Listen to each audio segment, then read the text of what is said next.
Moi, c'est Guimoy. Je rachète de vieux rasoirs pour les retaper et les revendre. Mon but, c'est pas de faire de l'argent, mais plutôt de contribuer à préserver une partie de leur histoire. Bienvenue sur Guimoy Rasoir Vintage.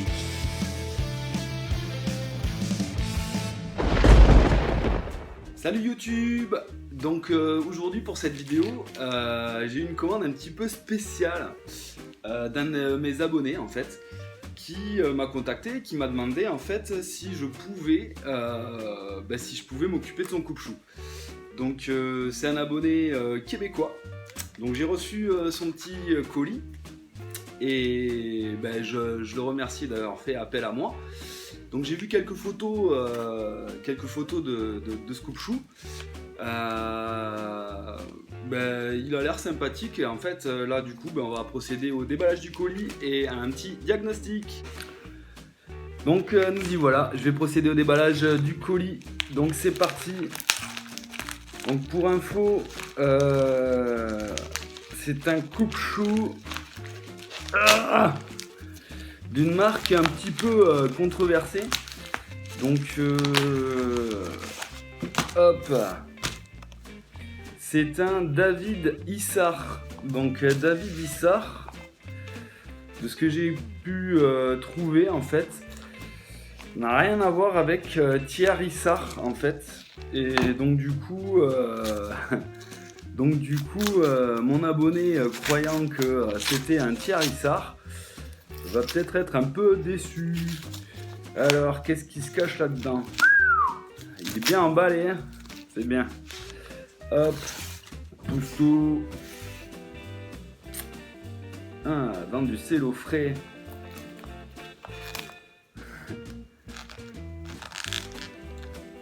Hop, il y a la boîte d'origine, on dirait. Enfin, d'origine, je sais pas, mais il y a une boîte avec ça, c'est sûr. Hop.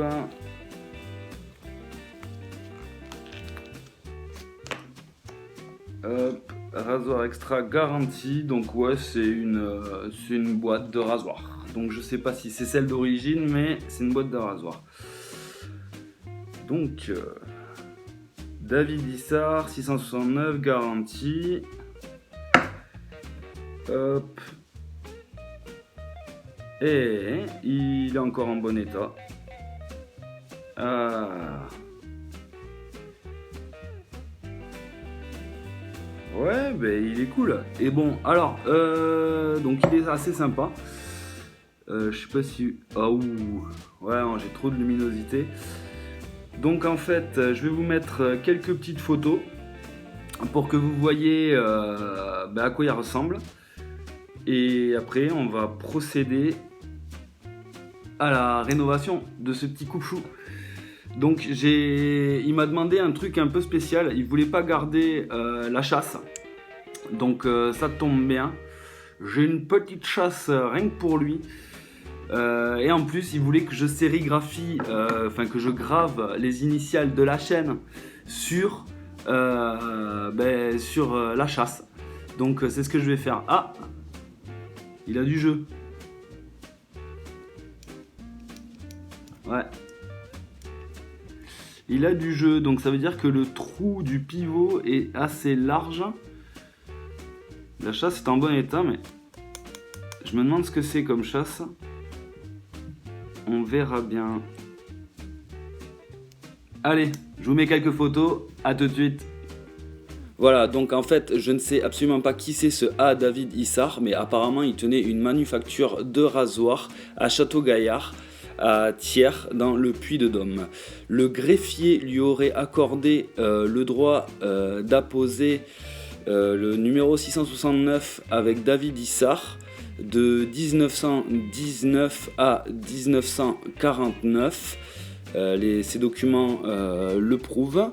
Donc c'est des originaux validés par le greffier. Donc il y aurait eu plusieurs modèles. Il y aurait eu ce modèle-là, l'Echo. Il y aurait eu le modèle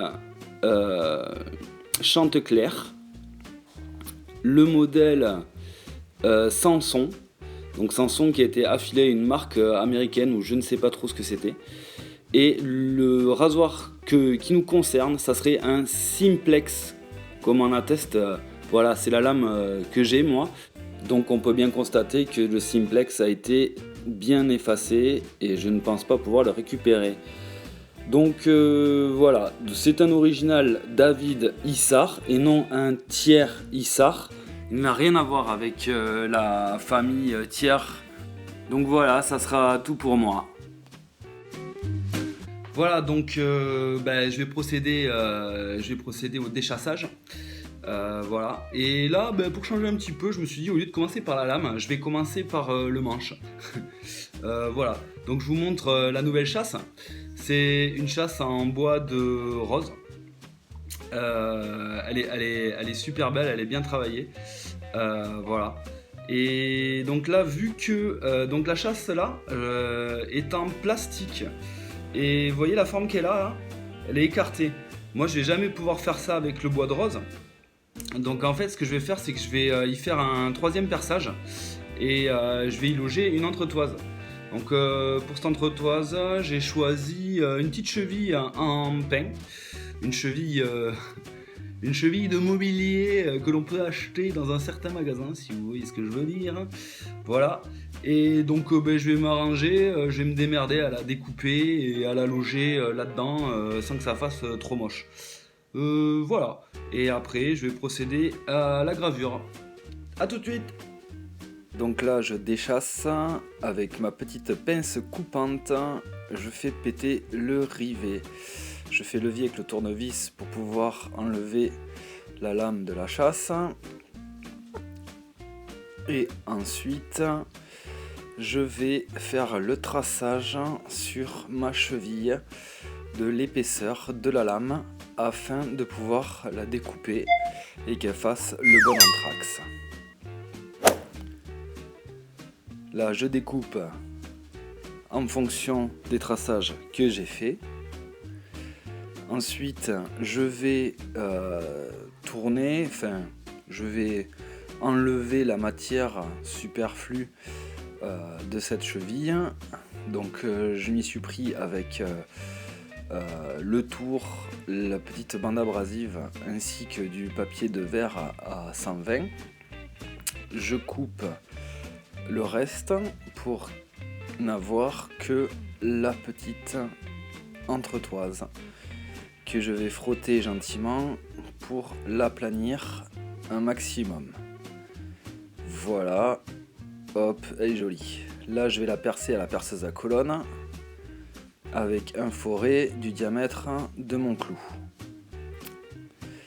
Je le tiens avec une pince parce que j'ai pas d'autre solution. Voilà, donc là je m'attaque à la gravure. Donc traçage au critérium comme d'hab. Ça va, c'est pas trop mal. Et là, Dremel, j'ai une toute petite fraise. Donc c'était assez costaud à faire.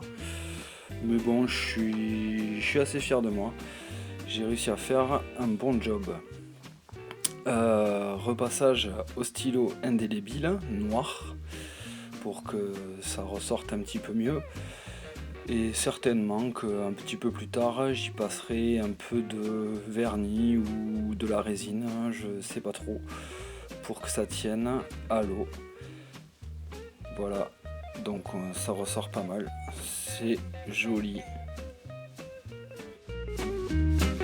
Voilà, c'est tout pour aujourd'hui, c'est fini les amis. Donc voilà ce que ça peut donner. Je vais vous mettre quelques petites photos de cette jolie chasse. Bon, ma gravure est pas dégueu, il y a mieux quand même, mais bon, vous allez voir sur les photos, c'est pas parfait, hein, comme d'hab. Ça reste de la bricolette. Je ne suis pas un professionnel, je fais ça juste pour mon plaisir. Donc voilà ce que ça peut donner.